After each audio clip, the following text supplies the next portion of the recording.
அன்பார்ந்த மக்களுக்கு வணக்கம். நான் உங்கள் Karthik Pillai and welcome to the KTV. மைவி3 ஆர்ட்ஸ் நிறுவனத்தின் மீது வழக்கு போட்டாங்க அப்படின்னு ஒரு வதந்தி. இப்போ இந்த வதந்தி நான் ஏன் சொல்கிறேன் அப்படிங்கிறத நீங்கள் லாஸ்ட்டில் புரிஞ்சிக்க முடியும் மக்களே. மைவி3 ஆர்ட்ஸ் நிறுவனம் வந்து இழுத்து மூட போகிறாங்க, அவ்வளோதான், சத்யானந்த் அரெஸ்ட் பண்ண போகிறாங்க, யாருக்கும் பேமெண்ட்டு வராது, RBI வந்து எல்லாத்தையும் கேன்சல் பண்ணிட்டாங்க, அக்கௌண்ட்டில் வந்து ஃப்ரீஸ் பண்ணிட்டாங்க, இது மட்டும் இல்லாமல் எல்லாரையும் அரெஸ்ட் பண்ண போகிறாங்க, அந்த கம்பெனி இழுத்து மூட போகிறாங்க அப்படின்னு ஏகப்பட்ட வதந்திகள், ஏகப்பட்ட நியூஸ் வந்து வெளியே பரவிட்டுருக்கும் மக்களே. இது எல்லாத்துலேயும் எதெல்லாம் பொய், எதெல்லாம் என்ன நடந்துச்சு கோர்ட்டில், என்ன சொன்னாங்க ஜட்ஜு, என்ன சொன்னாங்க பப்ளிக் ப்ராசிக்யூட்டர் சைட்லேருந்து, இது எல்லாத்த பற்றியும் டீட்டெயில்டாகவும், அதே மாதிரி இந்த பேமெண்ட் அப்படிங்கிற விஷயம் என்ன நடந்துக்கிட்டு இருக்குது அப்படிங்கிறத பற்றியும் டீட்டெயில்டாக விரிவாக பார்க்க போகிறோம் இந்த பதிவில்.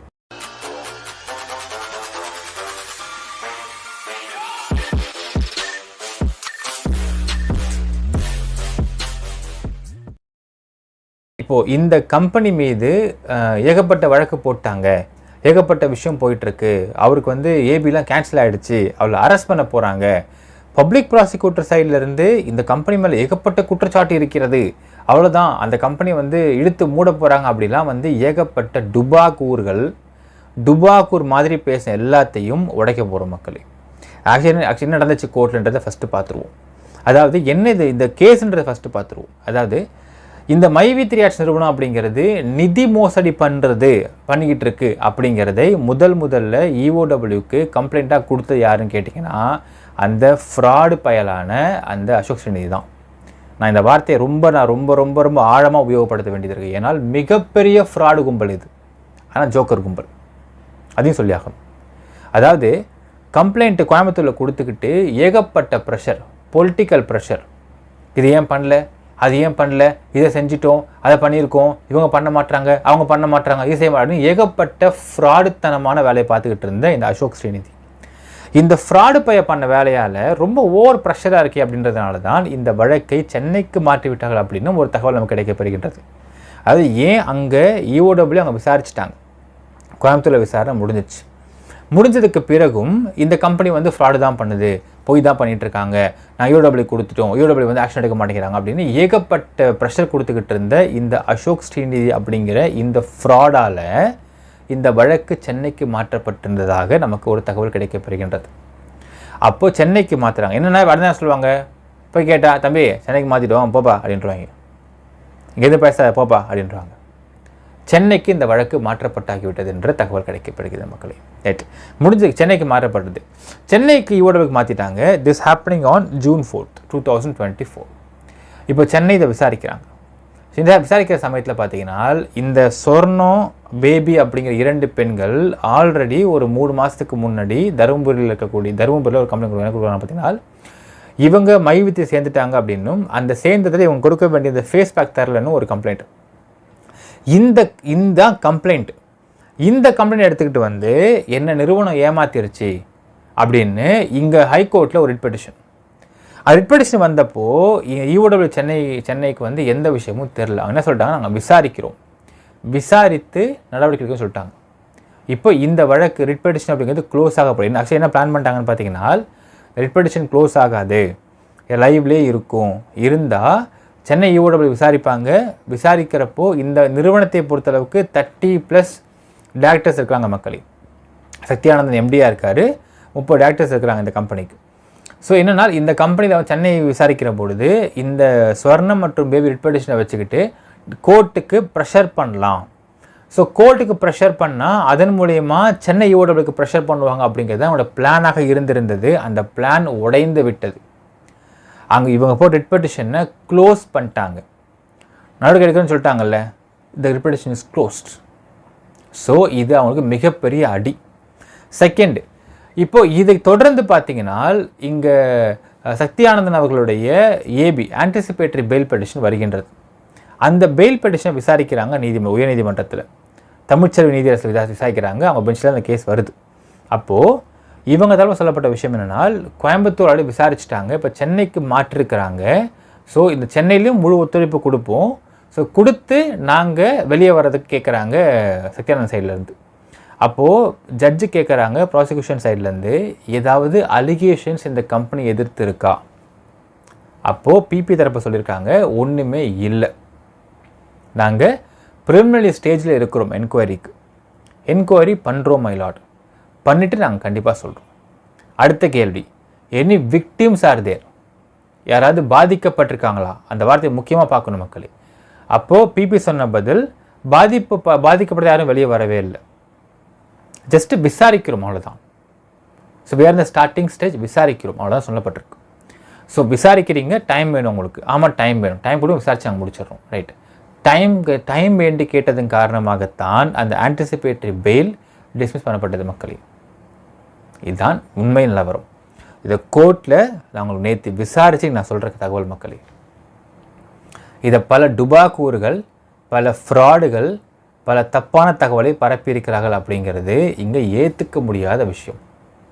பப்ளிக் ப்ராசிக்யூட்டர் சைட்லேருந்து கொடுக்கப்பட்ட கவுண்டரில் சொல்லப்பட்ட வார்த்தை, the case is under preliminary stage, we are investigating the case, no victims have come out, no merits is தேர்.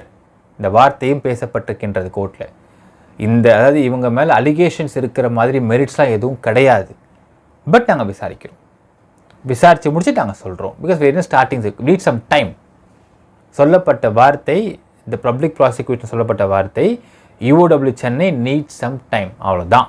வேறு எந்த வார்த்தையும் அவங்க சொல்லலை. விசாரிச்சிட்டாங்க, 10 பக்கம் அறிக்கை கொடுத்தாங்க, அறிக்கையில் தப்பாக இருக்குன்னு கொடுத்தாங்க, இது எல்லாமே பொத்தாங்க, இதெல்லாம் புழுகுகள். இது எதுவுமே நடக்கவில்லை கோர்ட்டில். இதை நேற்று நம்ம கோர்ட்டில் போய் விசாரித்து தகவல் அவங்க கொடுத்துட்ருக்கோம் மக்களே. இதற்கு மேல் இந்த வழக்கில் என்ன நடந்தாலும் கோர்ட் தகவல் அவங்க சொல்ல கண்டிப்பாக அவன் சேர்ந்துடும், நோ டவுட். அடுத்த விசாரிக்கிறோம். மொத்தம் எத்தனை கேஸ் இருக்குது இந்த இது மேலே? முதல்ல மக்களாகிய நீங்கள் ஒரு விஷயத்தை புரிஞ்சுக்கோங்க. அதாவது இங்கே இந்தியாவை பொறுத்தளவுக்கு மக்களுக்கு சட்டம் தெரியாமல் இருப்பதால் தான் பல ஃப்ராடுகள், டுபாக்கூர்கள் உங்களை ஏமாற்றிக்கிட்டு இருக்கிறாங்க அப்படிங்கிறத முதல்ல புரிஞ்சுக்கோங்க. அதாவது ஒரு கம்பெனி மேலே எத்தனை வழக்கு வேணாலும் இருந்துக்கலாம், அந்த கம்பெனி மேலே வழக்கு தொடுக்கிறது அப்படிங்கிறது தான் சாதாரண விஷயம். இப்போ இந்த மேவித்தி எடுத்துக்கோங்களேன். இப்போ சொல்லப்படுற விஷயம் அன்லாஃபுல் அசம்பிளின்னு சொல்லிட்டு ஒரு கேஸ். அதாவது தமிழ்நாட்டில் சட்டசபை கூட்டிருந்த சமயத்தில் கோயம்புத்தூரில் இவரோட கூட்டத்தை கூட்டி போயிட்டு கமிஷன் ஆஃபீஸில் அவர் முறையிட்டார். அதுக்கு அவரை அரெஸ்ட் பண்ணாங்க. இதையும் புரிஞ்சுக்கோங்க மக்களே. ஃபர்ஸ்ட் ஆஃப் ஆல், அரெஸ்ட் பண்ணிட்டா தூக்கில் தொங்க விட்டுருவாங்க அப்படிங்கிறது கிடையாது. தயவுசெய்து இது சட்டம் தெரியாததுனால் பல ஃப்ராடுகள் ஏமாற்றிக்கிட்டு இருக்கிறாங்க. அரெஸ்ட் ஏன் பண்ணுவாங்க? அதாவது ரிமாண்ட்னா என்ன வார்த்தைன்னு ஃபஸ்ட்டு புரிஞ்சுக்கோங்க. ரிமாண்ட்னா என்ன அர்த்தம்னா, சார் ஒரு கேஸ் பதிவு பண்ணியிருக்கோம், போலீஸ் தரப்பு சொல்கிற வார்த்தை, நம்ம கேஸ் பதிவு பண்ணியிருக்கோம், அந்த வழக்கை நாங்கள் விசாரிக்கும். அதாவது இந்த கேஸ் பதிவு பண்ணதை இவர் தான் குற்றம் சாட்டப்பட்டவர், இவர் குற்றவாளி கிடையாது, குற்றம் சாட்டப்பட்டவர். இவரை விசாரிக்கணும். ஆனால் இந்த விஷயமா மற்றவங்களும் விசாரிக்க வேண்டியது இருக்குது. இப்போ இவர் வெளியே இருந்தார்னா சாட்சி ஆதாரத்தை கலைச்சறதுக்கு வாய்ப்பு இருக்குது. அதனால் நீதிமன்ற காவலில் நீங்கள் வச்சுக்கோங்கன்றது தான் இதற்கான அர்த்தம். அதாவது நம்ம நாட்டை பொறுத்தளவுக்கு நம்ம நாட்டில், இந்த இந்தியாவில் அனைவரும் சுதந்திரமாக வாழ்கிறதுக்கு நம்ம கான்ஸ்டியூஷன் ஆஃப் இந்தியா நமக்கு கொடுத்துக்க ரைட்ஸ் இருக்குது. நீங்கள் சுதந்திரமாக அந்த நாட்டில் வாழலாம், யாரும் தடுக்க மாட்டாங்க உங்களை. இது நம்ம கான்ஸ்டியூஷன் கொடுத்த நமக்கு ரைட்ஸ். இந்த ரைட்ஸை மீறி ஒருவரை சுதந்திரமாக வாழ்கிறதுலேருந்து தடுத்து ஒரு பிரிசனில் கொஞ்ச நாள் வைக்க போகிறோம். அதற்கு நீதிமன்ற காவல் என்று பெயர். நீதிமன்றத்துக்கு மட்டும்தான் அதிகாரம் இருக்கின்றது ஒருத்தனுடைய ரைட்ஸை கொஞ்ச நாளுக்கு ஸ்டாப் பண்ணி வைக்கிறதுக்கு. நீ சுதந்திரமாக வாழ்றதுக்கு ரைட்ஸ் இருக்குப்பா, பட் ஒரு விசாரணை போயிட்டுருக்கு, உன் ரைட்ஸ் நாங்கள் ஸ்டாப் பண்ணுறோம், நீ கொஞ்ச நாளைக்கு என் கண்ட்ரோலில் இரு, அவன் விசாரணையை முடிந்ததற்கு பிறகு நீங்கள் ஒன்றத்தை வெளியே விட்டுரும். இதுதான் அதற்கான அர்த்தம். தயவுசெய்து மக்கள் புரிஞ்சுக்கோங்க. ரிமாண்ட் அப்படிங்கிறதுக்கு அர்த்தம் இதான். நீதிமன்ற காவலில் ஒருத்தவங்க வைக்கிறாங்க, இது ரிமாண்ட். இன்னொரு வார்த்தையும் சொல்கிறேன், சட்டத்தில் ஒரு வார்த்தை இருக்குது, ஜெயில் இஸ் ஆப்ஷனல். ஒருத்தவனை நீதிமன்ற காவலில் வைக்க வேண்டியது அப்படிங்கிறது ஆப்ஷனல் தான், பட் பெயில் இஸ் மேண்டேட்ரி. ஒருத்தவனுக்கு பிணை வழங்க வேண்டியது கட்டாயம். இது சட்டத்தில் உள்ள ஒரு வார்த்தை. ஒருத்தனை சும்மா நீங்கள் நீதிமன்ற காவலை தூக்கி போடக்கூடாது, ஏன்னா அவன் ரைட்ஸ் தான் முக்கியம். நம்ம நாட்டில் ஒரு தனி மனித உரிமை அப்படிங்கிறது மிக மிக முக்கியம், அதை கெடுத்துடக்கூடாதுன்பாங்க. ஆனால் அவனை பிணையில் நீங்கள் விடுறது கட்டாயம். அதனால்தான் அவனை வந்து பிணையில் உள்ளே வைக்கிறது, பிணை இல்லாமல் அவனை வந்து நீதிமன்ற காவலில் வைக்கிறது அப்படிங்கிறது தேவை இருந்தால் வைக்கலாம், இல்லாட்டி வைக்க வேண்டாம். இதுக்கு பேர் மெக்கானிக்கல் ரிமாண்ட்னு சொல்லுவாங்க சட்டத்தில். மெக்கானிக்கல் ரிமாண்ட் இருக்கக்கூடாதுன்பாங்க. சுப்ரீம் கோர்ட்டில் ஜஸ்டிஸ் சொல்கிறாரு, 7 வருடத்திற்கு குறைவான தண்டனை இருக்கக்கூடிய குற்றங்களை செய்தார்கள் அவரை நீதிமன்ற காவலில் வைக்க வேண்டாம், அவரை வெளியே வச்சுட்டு நீங்கள் விசாரிங்கன்னு ஒரு சுப்ரீம் கோர்ட் ஆர்டர் ஒன்று சொல்லுது. இது மெக்கானிக்கல் ரிமாண்ட் சொல்லுவாங்க. நான் சட்டம் மாதிரி பேச விரும்பல மக்களே, but I want give you ஒரு பேசிக் நாலேஜ் கொடுக்க விரும்புகிறேன். கண்ட மேனிக்கு ஒருத்தன் பேசிகிட்டு இருக்காங்கன்னா அதை நம்பி ஏமாந்துக்கிட்டு நீங்கள் உங்களோட சென்சஸை இழக்காதீர்கள். இப்போ பெயில், இப்போ இவர் சக்தியானந்தனையும் 30 டைரக்டர்ஸையும் ஜெயிலில் வந்து போடுறது அப்படிங்கிறது தூக்கில் போடுறது கிடையாது. நீதிமன்ற காவலில் வைக்கிறாங்களா வைக்கலையா, இதுதான் இங்கே மேட்ரு. இதுதான் ஏபி போடுறாங்க, ஆன்டிசிபேட்டரி பெயில். இவர்களை நீதிமன்ற காவலில் இவருடைய உரிமைகளை மீறி அடைப்பதற்கு வேண்டாம், வெளியே இருக்கட்டும், நீங்கள் விசாரிங்க, மேட்ரை விசாரிங்க. இதுதான் நீங்கள் சொல்லப்போட விஷயங்கள். அதுக்கு தான் சக்தியானந்தில் சொல்லப்பட்டிருக்கு. கிட்டத்தட்ட இது 9 மாதமாக இந்த விசாரணை பண்ணுறாங்க. கோயம்புத்தூரோட படி விசாரித்தாங்க, நாங்கள் வெளியே தான் இருந்தோம், நாங்கள் முழு ஒத்துழைப்பு கொடுத்தோம், நாங்கள் எந்த விதத்துலையுமே ஒத்துழைப்பு கொடுக்காம கிடையாது. ஸோ அதனால் எங்கள் பிணை கொடுங்க கேட்டிருக்கிறாங்க, ஆன்டிசிபேட்டரி பெயில் கேட்டிருக்கிறாங்க. அப்போது பிபி சொன்ன வார்த்தை, சார் ரொம்ப பிலிமினரி ஸ்டேஜில் இருக்குது, கொஞ்சம் டைம் தாங்க விசாரிச்சிடுறோம் அப்படின்னு சொல்லியிருக்காங்க. அது ஏன் சொல்கிறாங்கன்னா, இவரை நீதிமன்ற காவலில் வைக்க வேண்டிய கட்டாயம் ஏற்படுமா ஏற்படாதா அப்படிங்கிறது நாங்கள் அப்போ தான் கொஞ்சம் நாங்கள் பார்த்து சொல்ல முடியும்னு தான் சொல்லப்பட்டிருக்கின்றது EOW சைட்லேருந்து. எந்த விதமான மெரிட்ஸும் கிடையாது, எந்த விதமான கம்ப்ளைண்ட்டும் வரல, no victims in this against this company, இதெல்லாம் சொல்லப்பட்டிருக்கு. இதான் விஷயம். சரி, ஒருத்தர் நீதிமன்ற காவலில் வச்சு அவர் பின்னில் வெளியே வந்துட்டாருன்னா அப்புறம் வாழ்க்கையை பார்க்க ஆரம்பிக்கலாம். எக்ஸாம்பிள், இந்த அன்லாஃபுல் அசம்பிளின்னு சொல்லக்கூடிய அந்த வழக்கு. சக்தியானந்தன் என்ன போயிட்டு அவர் வந்து கூட்டத்தை கூட்டி வச்சுருந்தாரு, கூட்டத்தை கூட்டி வச்சுக்கிட்டு அங்கே வந்து ஒரு கோஷம் போட்டாருன்னு அவரை வந்து அரெஸ்ட் பண்ணாங்க. 1 நாள் நீதிமன்றத்தில் 2 நாள் வச்சுருந்தாங்க நீதிமன்ற காவலில். 3rd day he came out in bail. அதற்கு பிறகு அவர் வாழ்க்கையை அவர் பார்த்துட்டு போயிட்டுருக்காரு, அவ்வளோதான். இதற்கு பிறகு சார்ஜ் ஷீட்னு ஒன்று போடுவாங்க, குற்றப்பத்திரிகை தாக்கல் செய்வாங்க. குற்றப்பத்திரிகை நீதிமன்றத்தில் விசாரணைக்கு வரும். அவர் தப்பு பண்ணிட்டாரு, ஆமாம் கூட்டத்தை கூட்டி வச்சுக்கிட்டு அங்கே ஒரு வந்து பிரளயத்தை ஏற்படுத்த ட்ரை பண்ணாரா, இல்லை இவருடைய உரிமையை கேட்கறதுக்கு கூட்டம் வந்துச்சா அப்படிங்கிறது நீதிமன்றம் தான் முடிவு செய்ய முடியும். முதல்ல சார்ஜ் ஷீட்டே போட மாட்டாங்க அந்த கேஸ்லாம். அதுலேயும் ஒரு விஷயம் இருக்குது. அந்த சமயத்தில் சட்டமன்றம் கூடின சமயத்தினால மட்டும்தான் அவர் அரெஸ்ட் பண்ணி ஒரு ரிமாண்ட் பண்ணாங்க. 2 நாளில் வெளியே விட்டாங்க. சார்ஜ் ஷீட் இந்த கேஸில் வரவும் வராது. இதே ஒரு வழக்காக வந்து பேசிக்கிட்டு இருக்கக்கூடிய அம்பேத்கரின் கசின் பிரதரான அசோக் ஸ்ரீநிதி அவர்களே, இதெல்லாம் ஒரு வழக்கு கிடையாது. இந்த வழக்கை தொங்க விட்டுற மாட்டாங்க முதல்ல. இதான் சட்டம் படித்திருந்தால் எச்சச்ச கச்சச்ச கச்சச்ச கச்சச்சா டிகிரி போட்டால் மட்டும் பத்தாது, மக்களுக்கு உண்மையை சொல்ல தெரியும். ஏனால் உண்மையை சொன்னால் மக்கள் உஷாராகிட்டு அவங்க நிம்மதியாக இருப்பாங்கன்றது அவங்களோட எண்ணமே.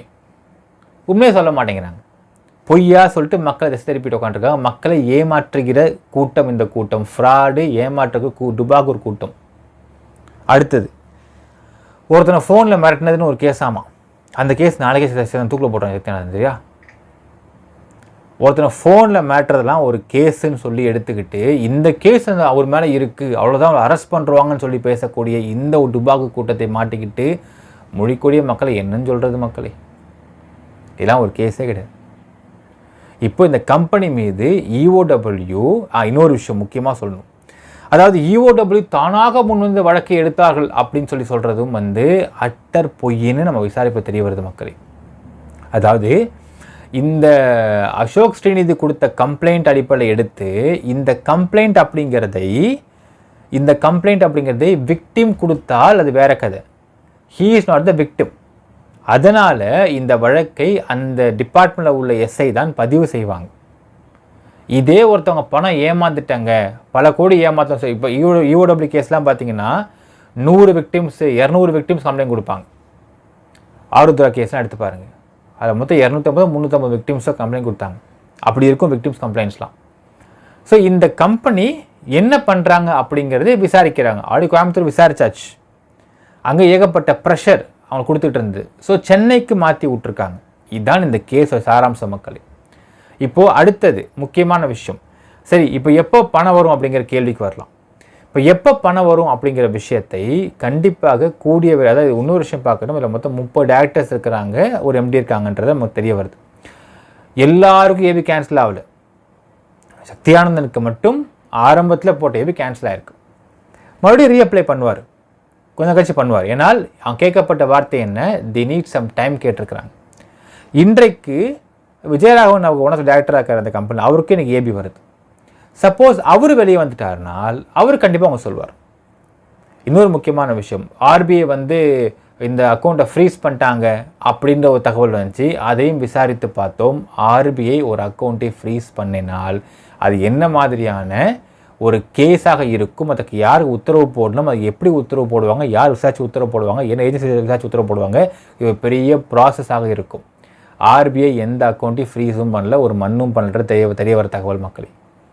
இது எல்லாமே கலப்பி விடக்கூடிய ஒரு புரோடாக்கள். இதெல்லாம் நம்பிக்கிட்டு உட்காந்துட்டு இருக்காதீங்கன்றது தான் நம்மளுடைய தாழ்மையான ஒரு கருத்து. நம்பிட்டு போங்க. யூ ஹாவ் யுவர் ஓன் மன உளைச்சல், அவ்வளோதான். ஸோ ஆர்பிஐ எதையுமே ஃப்ரீஸும் பண்ணல, ஒன்றும் பண்ணல.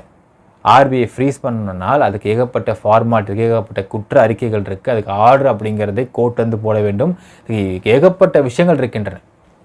திருப்பியும் சொல்கிற மக்களே, ஒரு மனிதன் இந்தியாவில் சுதந்திரமாக வாழ்கிறதுக்கு எல்லா உரிமையும் இருக்கிறது. அவனுடைய ஒரு அக்கௌண்ட்டை ஃப்ரீஸ் பண்ணுறதுக்கும் அவனுடைய ஒரு அக்கௌண்ட்டை பிளாக் பண்ணுறதுக்கும் நீதிமன்ற உத்தரவு என்பது மிக மிக அவசியம். ஆர்பிஐ முடிவெடுக்காது. ஆர்பிஐ அப்படி ஒரு விஷயத்தை தப்பாக இருக்குன்னு தெரிஞ்சால் அது நீதிமன்றத்துக்கு தான் கொண்டு நீதிமன்றத்தை சொல்லி தான் முடிவெடுக்க முடியும். ஆர்பிஐ தன்னாக தானாக ஒரு அக்கௌண்ட்டை ஃப்ரீஸ் பண்ணுறது அப்படிங்கிறதுக்கு ஆர்பிஐக்கு எந்த உரிமையும் கிடையாது. நீதிமன்றம் மட்டும்தான் ஒரு மனிதனுடைய இந்தியாவில் வாழக்கூடிய எந்த ஒரு சிட்டிசனாக இருந்தாலும் அந்த மனுஷனுடைய உரிமைகளை பறிப்பதற்கும் தற்காலிகமாக உரிமையை நிறுத்தி வைப்பதற்கும் நீதிமன்றத்துக்கு மட்டும்தான் உரிமை இருக்குது. அதுக்கு தான் அதிகாரமும் இருக்குது, வேறு யாருக்கும் அதிகாரம் கிடையாது. ஸோ அதையும் பார்க்க வேண்டும் மக்களே. ஆர்பிஐ எதையும் ஃப்ரீஸும் பண்ணல, ஃப்ரோஸும் பண்ணல. இப்போது இவங்களுக்கு என்னைக்கு பணம் வரும் அப்படிங்கிற விஷயத்தை கொஞ்சம் பொறுத்திருக்க வேண்டும். ஏனென்றால் அந்த கம்பெனியோட டேரக்டர்ஸ் அப்படிங்கிறவங்க இப்பொழுது ஏபிக்கு அப்ளை பண்ணியிருக்காங்க. இப்போ யாராவது ஒரு டேரக்டர், இப்போ உதாரணத்துக்கு இன்றைக்கி விஜயராகவனுக்கு ஏபி அவர் வருது. அவர் சப்போஸ் ஏபி கிடச்சேன்னா எல்லா டேரக்டர்ஸோட ஏபியும் நிறுத்தி வச்சிருக்க முடியாது, அது வாய்ப்பும் கிடையாது. ஏதாவது ஒரு டேரக்டர் ஏபியில் வெளியே வருவாரேயானால் அவர் தான் உங்களிடம் கூற வேண்டும் எப்பொழுது பணம் பெறும், எப்படி வரும் என்பதை. ஏன்னால் அவங்க தான் டிசைடிங் அத்தாரிட்டி, டிசைடிங் ஃபேக்டர்ஸ் அவங்க தான் செக் சைன் பண்ணணும், அவங்க எல்லாத்தையும் பண்ணணும். ஒரு செக் சைன் பண்ணுறதுலேருந்து எல்லாத்தையும் அவங்க தான் பண்ணி ஆகணும். ஒரு பேமெண்ட் ரிலீஸ் ஆகுது அப்படின்னால் அங்கே இருக்க ஃபினான்ஸ் டிபார்ட்மெண்ட் டீம் அப்படிங்கிறது ப்ராசஸ் பண்ண முடியாது. என்ன ஆகுன்றதை அவங்க ஒரு எக்ஸல் ஷீட் தான் போட முடியும். எவ்வளோ அமௌண்ட்டு யாருக்கு ட்ரான்ஸ்ஃபர் ஆகணும் அப்படிங்கிறதை அந்த பின்கோடோ இல்லை செக்கோ இல்லை நெஃப்ட்டோ இல்லை இதுக்கு ஏதாவது ஒரு ப்ராசஸ் பண்ணுறதுக்கு சைனிங் அத்தாரிட்டி அப்படிங்கிறதை டேரக்டர்ஸ் மட்டும்தான் பண்ண முடியும். அதில் யார் டேரக்டருக்கு யாருக்கு அதிகாரம் இருக்கோ அவர்கள் தான் இதுக்கான ஒரு தெளிவான விளக்கத்தை கொடுக்க முடியும். ஸோ இதை பார்த்திங்கன்னா மிக மிக முக்கியமான விஷயம் பார்த்திங்கன்னா மக்களே, இந்த பணம் அப்படிங்கிறது ஒரு கம்பெனியில் வெளியே வரணும் அப்படின்னாலும் உள்ளே போகணும் அப்படின்னாலும் அந்த கன்சர்ன் டேரக்டர்ஸுக்கும் எம்டிக்கும் அவங்களுடைய கான்ஷியஸ் இல்லாமல் பண்ண முடியாது. ஸோ இப்போ அவங்க ஏபி அப்ளை பண்ணுற காரணத்தினால அவங்க ரிலீஸ் பண்ண முடியாமல் கூட இருக்கலாம். ஸோ அதுக்கான டைம் இல்லாமல், அதுக்கான நேரம் இல்லாமல் இருக்கலாம், அதுக்கான சமயம் இல்லாமல் இருக்கலாம். ஸோ அதுக்கான ஒரு ஸ்பேஸ் இல்லாமல் இருக்கலாம். இது நமக்கு தெரியாது. இதனை ஒரு டேரக்டர் வெளியே அவர் தான் கூற வேண்டும்.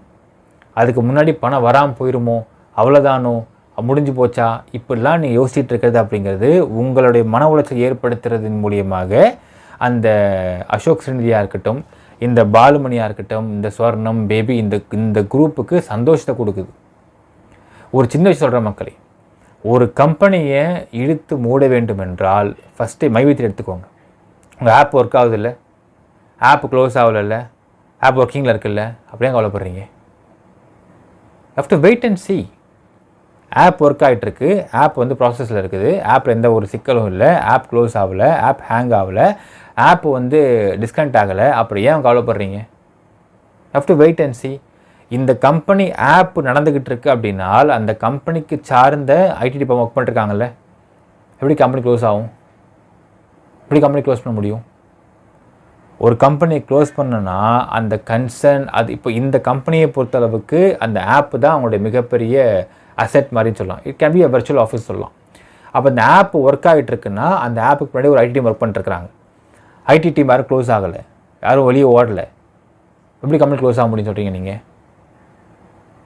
ஸோ பேமெண்ட் பற்றின விஷயத்தை இன்றைக்கு விஜயராகவன் வெளியே வந்தால் அவர் சொல்வதற்கு வாய்ப்பு இருக்குது. வெயிட் பண்ணுவோம். சப்போஸ் விஜயராகவனுக்கு பெயில் கிடைக்கல, ஏபி கிடைக்கலனால் அடுத்த ஒருத்தவங்க போடுவாங்க, அவங்களுக்கு கிடைக்கும். சக்தியானந்த கூட போடுறதுக்கு வாய்ப்பு இருக்குது, அவங்களுக்கு கிடைக்கும். ஒரு டைரக்டர் ஒருத்தவங்க வெளியே வந்து தான் இந்த பேமெண்ட் மேட்டரை பற்றி பேச முடியும். இன்ஃபேக்ட் சொல்கிற மக்களே, அவர் ஏபி அப்ளை பண்ணி ஏபி வராமல் இருந்த சமயத்திலேயே ஒரு ஆடியோ போட்டிருக்கார் சக்தியானந்தன். அப்போ அந்த ஆடியோ வச்சு பார்க்குறப்ப என்ன தெரியுதுனால், நான் என்ன தான் என்னை வந்து முடக்கிக்கிட்டு இருந்தாலும் நான் மக்கள்கிட்ட வந்து நான் வந்து விஷயத்தை பரிமாறுறேன் அப்படின்னு அவர் சொல்கிறார். He is intimidating that. ஏன்னா இப்போ வீடியோ போட முடியாது, வீடியோ போட்டால் வந்து அப்ஸ்காண்ட் வீடியோ போடுறான்னு சொல்லி அவங்க தேவையில்லாமல் உசுப்பேற்றுவாங்க, தேவையில்லாமல் அதை பிரச்சனை பண்ணுவாங்கன்னு வீடியோ போட முடியாது, ஆடியோ போடுறார். அப்போ ஒரு ஆடியோ போட்டு அந்த ஆடியோ ரிலீஸ் பண்ணுறாரு அப்படின்னால் அப்போது he is concern about you people தானே. வெயிட் பண்ணுங்கள், ஏன் அவசரப்படுறீங்க? பணம் அவர் வந்து சொல்லட்டும். ஒரு விஷயம் யோசிச்சு பாருங்க நமக்கு, இது எல்லாத்துக்கும் மூல காரணம் எங்கேருந்து யார் ஆரம்பித்தது? அசோக் ஸ்ரீநிதி. அதுக்கு முன்னாடி பாலுமணி, ஸ்வர்ணம், பேபி, இவங்கெல்லாம் சேர்ந்து ஆரம்பித்த இந்த பிரச்சனை இப்படி இந்த வந்து நிற்குது. நல்லா போயிட்டு இருந்த கம்பெனியை இப்படி வந்து இந்த கம்பெனி மேலே அவதூறியும் கிளப்பி விட்டு, ஏன்னா இவங்களுக்கு பணம் வேணுன்றக்காக கிளப்பி விட்டு இப்படி கொண்டு வந்து நிப்பாட்டிட்டு இப்போ இந்த கம்பெனி ஈர்த்து மூட போகிறாங்கன்னு என்ன அர்த்தம்? நல்லா நடந்துக்கிட்டு இருந்த கம்பெனி தானே அது. அந்த company was going well and running good. அப்போ எந்த பிரச்சனையும் தான் இருந்துச்சு உங்களுக்கு. இதை மொத்தமாக கலை போட்டது யார்? செஞ்சது யார்? பண்ணது யார்? அசோக் ஸ்ரீநிதி. அப்போது இன்னும் நீங்கள் அந்த நபர்கள் சொல்லக்கூடிய விஷயத்தை நம்பிக்கிட்டு இருக்கிறீங்க அப்படின்னால் அப்போ அவங்க ஜெயிச்சிட்ருக்காங்க, நீங்கள் தோத்துக்கிட்டு இருக்கிறீங்க. இப்போ யூனிட் டிசைட் மக்களே, either you are loser or winner. Wait பண்ணுங்கள். இவ்வளோ நாள் வெயிட் பண்ணிட்டீங்க, வெயிட் பண்ணுவோம். இன்னொரு 4 days வெயிட் பண்ணி பாருங்கள், 5 days வெயிட் பண்ணி பாருங்கள், என்ன வருதுன்றதை பார்ப்போம். கம்பெனி தரப்பில் இருந்து வெளியே வந்து தான் பேமெண்ட்டை பற்றி சொல்லுவாங்க, அதை மட்டும் நம்புங்க. வேறு எவன் பேச நம்பாதீங்க. ஆனால் கம்பெனி இழுத்து மூட்டாங்களான்னு கேட்டால் மூடல. Company is running. என்ன நடந்துச்சு ஏபி நாங்கள் சொல்கிறேன் உங்களுக்கு, நாங்கள் கேடிவிஎன் டீம் சொல்லும், அதை நம்புங்க. ஏனால் நீதிமன்றத்தை நடந்துச்சுன்றதை விசாரித்து நம்ம சொல்கிறோம். மற்றபடி பேமெண்ட்டை பற்றி அவங்க சொல்லுவாங்க, வெயிட் பண்ணுங்கள். கம்பெனி இழுத்து மூடப்படலை, அக்கௌண்ட்டில் எதுவும் ஃப்ரீஸ் ஆகப்படலை, இது எதுவுமே செய்யப்படவில்லை, இது எல்லாமே ஃபேக் நியூஸ் அடித்து கூற முடியும். அடுத்தது மிக முக்கியமான விஷயத்துக்கு வரலாம் மக்களே. அடுத்த முக்கியமான விஷயம், அதாவது இவ்வளவு பிரச்சனைக்கு காரணமாக இருந்த அந்த அசோக் ஸ்ரீநிதி அண்ட் டீம், அது கூட வந்து மிக முக்கியமான ஒரு ஃப்ராடான அந்த ஃப்ராடு மணி, பாலுமணி அப்படின்னு சொல்லலாம், ரெண்டும் ஒன்று தான்.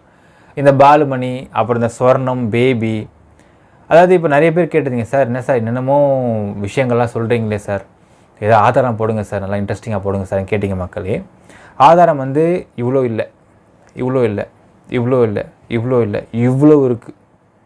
ஏகப்பட்ட ஃபோட்டோஸ், ஏகப்பட்ட வீடியோஸ், ஏகப்பட்ட ஆடியோஸ், ஏகப்பட்ட கம்ப்ளைண்ட்ஸ் எல்லாமே இருக்குது. அதாவது ஒரு படத்தை வடிவில் சொல்கிற மாதிரி ஒரு சின்ன பாம் சும்மா சுண்டி விட்டுன்னு பாருங்க, அந்த மாதிரி இப்போ ஒரு சின்ன சுண்டி விடலாம் மக்களே. இப்போ இந்த ஃபோட்டோ பாருங்கள், ஒரு குட்டி ஆதாரம் சுண்டி விடலாம். இந்த ஃபோட்டோ பார்த்தீங்களா? இந்த ஃபோட்டோவில் இருக்கிறது பாலுமணி மற்றும் சொர்ணம். இப்போது சொர்ணம் இருக்கிற வீட்டுக்கு பாலுமணி வந்திருக்கானா, இல்லை பாலுமணி இருக்கிற வீட்டு சொர்ணம் வந்திருக்காங்களா? என்ன கதை இது? இது கோயம்புத்தூரில் நம்ம சொன்ன அந்த நீர்வீழ்ச்சி, அந்த ஃபால்ஸ் பக்கத்தில் இருக்கக்கூடிய வீடு, இந்த வைதேகி ஃபால்ஸ் பக்கத்தில் இருக்கக்கூடிய வீடு. இந்த வீடை சுற்றி பார்த்து ஒரே நிலமாக இருக்கும், செம்மையாக லொக்கேஷன் ஆச்சு அந்த வீடு. இந்த வீடை எடுத்தது யார் பேர் எடுக்கப்பட்டது, அந்த என்ன அக்ரிமெண்ட் போட்டது, அக்ரிமெண்ட்டில் என்ன போட்டாங்க, எப்படி இவன் வந்து தங்கனா, எப்படி அந்த இடத்துல வந்து இவனோட பேனர் கட்டி வச்சுருக்கிறான். அந்த பேனர் பார்த்தீங்கன்னா இவனுடைய இந்த ட்ரஸ்ட்டோடைய பேனர் கட்டி வச்சுருக்கிறான். என்னென்ன வேலை பார்த்துட்டு இருந்தானுங்க. அதற்கு பிறகு இந்த இடம் தெரிஞ்சு போய் போலீஸ் வராங்கன்னு தெரிஞ்சவொடனே எப்படி அவசரமாக அந்த இடத்த காலி பண்ணிட்டு தருமபுரிக்கு ஓடினாங்க. காலி பண்ணதுக்கு பிறகு அந்த இடம் எப்படி இருந்துச்சு, இது எல்லா ஆதாரமும் நம்மக்கிட்ட அப்பட்டமாக இருக்குது மக்களே. இது ஒரு சின்ன பாம் சுண்டி விட்ருக்கும். இப்போது சொர்ணம் இருக்கிற வீட்டுக்கு இந்த பாலுமணின்ற ஃப்ராடு போனானா, இல்லை பாலுமணி வீட்டுக்கு சொர்ணம் வந்தாங்களா? நீங்களே சொல்லுங்கள் மக்களே. கச்சச்சா என்ன சொல்கிறது அப்போது ஆதாரத்துக்கு? சரி, அடுத்தது ஒன்று, அதாவது நான் ரொம்ப சுத்தமானவன், நல்லவன், வல்லவன், நாளும் தெரிஞ்சவன் அப்படிங்கிற மாதிரி சபை பேசியிருக்காங்க சொல்கிறீங்க. இப்போ இந்த லெட்டரை பார்த்துருவோமே. 1/4/2022 எழுதப்பட்ட லெட்டர் மக்களே. திருச்சி காவல் ஆணையருக்கு மீனாட்சி வயது 62 அவர்கள், அதாவது இந்த சொர்ணத்துடைய அம்மா எழுதின ஒரு கம்ப்ளைண்ட் லெட்டர். லெட்டருடைய சாராம்சம் படிக்கிறேன் பாருங்க. ஐயா, நான் மேற்படி விலாசத்தில் வசித்து வருகிறேன். என் கணவர் ஓய்வு பெற்ற தமிழாசிரியர் ஆவார். எங்களுக்கு ஒரு மகன் மற்றும் ஒரு மகள் உள்ளனர். என் மகன் ஆர் சொக்கலிங்கம் திருமணமாகி சென்னையில் ஒரு குடும்பத்துடன் வசித்து வருகிறார். என் மகள் சொர்ணம் என்பவரை சேலத்தில் வசிக்கும் ராஜாராமன் என்பவருக்கு திருமணம் செய்து வைத்தோம். என் மகளுக்கு 10 வயதில் அஸ்வின் என்ற மகனும் 6 வயதில் ரக்ஷிதா என்ற மகளும் உள்ளனர். திருமணமான நாள் முதல் என் மகளுக்கும் மகனுக்கும் கருத்து வேறுபாடு ஏற்பட்டு என் மருமகன் என் மகளை அடித்து கொடுமைப்படுத்துவார். நாங்கள் அவ்வப்போது சமாதானம் பேசி சேர்த்து வாழ வைப்போம். இந்நிலையில் கடந்த 2021 ஆண்டு ஜூன் மாதம் 20ஆம் தேதி 2021 கோவிட் சமயம் விட்ட அந்த செகண்ட் வேவ் விட்ட சமய மக்களே, ஜூன் மாதம் 20ஆம் தேதி என் மகளை என் மகன் அடித்து விட்டதாக தகவல் கிடைத்து நாங்கள் சேலம் சென்று என் மகள் மற்றும் பேர குழந்தைகளை சமாதானப்படுத்துவதற்காக எங்கள் வீட்டுக்கு அழைத்து வந்தோம். என் மருமகன் எங்களிடம், உங்கள் மகள் சொர்ணம் சேலத்தின் அருகில் உள்ள சிவன்மலையில் உள்ள சித்தர் என்று கூறிக்கொள்ளும் பாலுமணி என்பவரிடம் அதீத பக்தி கொண்டு அவரிடம் தொலைபேசியில் அடிக்கடி தொடர்பு கொண்டு அவர் ஆசிரமத்திற்கு அடிக்கடி சென்று வருகிறார் என்றும் புத்திமதி கூறுமாறு எங்களிடம் சொன்னார். என் மகளை வீட்டிற்கு அழைத்து வந்த பிறகும் என் மகள் மேற்படி பாலுமணி என்பவரிடம் அடிக்கடி தொலைபேசியில் பேசி வந்தார். ரிப்பீட் பண்ணுற மக்களே, என் மகளை வீட்டிற்கு அழைத்து வந்த பிறகும் என் மகள் மேற்படி பாலுமணி என்பவரிடம் அடிக்கடி தொலைபேசியில் பேசி வந்தார். இந்த பாலுமணி என்கின்ற ஃப்ராடுக்கு இன்னொருத்தன் குடும்பத்தில் உள்ள பொண்டாட்டிக்கு என்ன பேச்சண்டி கிடக்கு? எதுக்கு பேசணும்? ஏன் பேசணும்? அவன் குடும்ப பிரச்சனை அவங்க பார்த்துக்கிட்டோம். உனக்கு என்ன அதை பற்றி பிரச்சனை கிடக்கு? யார் நீ முழந்த குடும்பத்துக்கு இருக்குங்களா? சித்தராமா அதுக்கு வரேன் மக்களே. அவ்வப்போது அங்கு சென்றும் வந்தார். நாங்கள் எங்கள் மகளுக்கு புத்திமதி சொல்லியும் கேட்காமல் நவம்பர் மாதத்தில் 2 குழந்தைகளையும் எங்களிடம் விட்டுவிட்டு திருப்பூரில் வேலை பார்க்க போவதாக சொல்லி சென்றார். அவர் எங்களிடம் எப்போதாவது தொலைபேசியில் பேசுவார். எங்கு தங்கியிருப்பதாகவோ வேலை பார்ப்பதாகவோ சொல்ல மாட்டார். என்ன அர்த்தம் இதுக்கு? அப்போ மக்களே சொல்லுங்க, என்ன அர்த்தம் இதுக்கு நீங்கள் சொல்லுங்க மக்களே. எங்கேயும் எங்கே சொல்ல மாட்டாங்க, எங்கே இருக்குன்னு சொல்ல மாட்டாங்க. ஒரு பாலுமணி என்கின்ற ஒரு நபர், ஒரு ஃப்ராடு, ஒரு சின்ன பொண்ணு, 2 குழந்தைக்கு அம்மா, அவங்க சின்ன வயசு, அந்த பொண்ணை தன் கூட இருக்க சொல்லி கூப்பிட்டுருக்கான என்ன மாதிரியான கேவலமான புத்தின்றதை நான் சொல்ல வேண்டாம் மக்களே, நீங்களே புரிஞ்சுப்பீங்க. நாங்கள் சந்தேகப்பட்டு அவரிடம் வற்புறுத்தி கேட்டால் திருப்பூரில் இல்லை, கோயம்புத்தூர் இருப்பதாகவும் கூறினார். எங்கன்னு பார்த்தீங்கன்னா இந்த வைதேகி ஃபால்ஸ் பக்கத்தில் எடுத்த நம்ம காமிச்ச இந்த வீட்டில் இருந்திருக்கிறாங்க. அடுத்தது, மேலும் அவர் வங்கி கணக்கில் பார்த்த பொழுது அவர் கணக்கில் இருந்த 2 லட்சமும் மற்றும் நாங்கள் மாதம் செலவிற்கு கொடுத்த 10,000 பற்றியும் விசாரித்த பொழுது 2 லட்சத்தை வட்டிக்கு கொடுத்திருப்பதாகவும் பின்பு பங்குகளில் முதலீடு செய்ததாகவும் முரண்பட்டு சொல்லி வந்தார். அந்த பணத்தை வாங்கிட்டான். மேலும் அவர் எங்கு உள்ளார் என்று விசாரித்து பார்த்த பொழுது கோயம்புத்தூரில் உள்ள புலுவார்பட்டியில் மேற்படி பாலுமணி சித்தர் வீட்டில் இருக்கிறார் என்று கேள்விப்பட்டு அங்கு சென்று என் மகளை அழைத்த பொழுது எங்களிடம் இருந்த தொடர்பை துண்டித்து விட்டார். அது எப்படிங்க மக்களே? பொண்டாட்டி போலியோட வாழ்ந்துக்கிட்டு இருக்கேன் அப்படின்னு சொல்லக்கூடிய இந்த ஃப்ராடு நபர் எப்படி பொண்டாட்டி இன்னொரு பொண்ணையும் கூட வச்சுட்டு வாழ்வாங்களா? அப்படியா?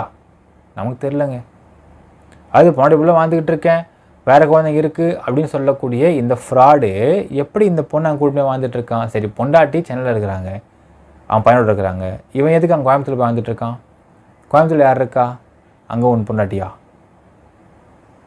என்ன கதை இது? நீ தான் சொல்லணும் மக்களே. இவன் சித்தர் பார்த்துங்க, சித்தராமா. அதுக்கும் நான் அடுத்து வரேன். எப்போதாவது தொலைபேசியில் மட்டும் பேசி வருகிறார். தற்பொழுது யூடியூபில் அவரது கணவரை பற்றியும் எங்களை பற்றியும் தவறான தகவல்களுடன் உடைய வீடியோவை பதிவேற்றம் செய்துள்ளார். தற்போது என் மகள் எங்கு உள்ளார் என்றும் தெரியவில்லை.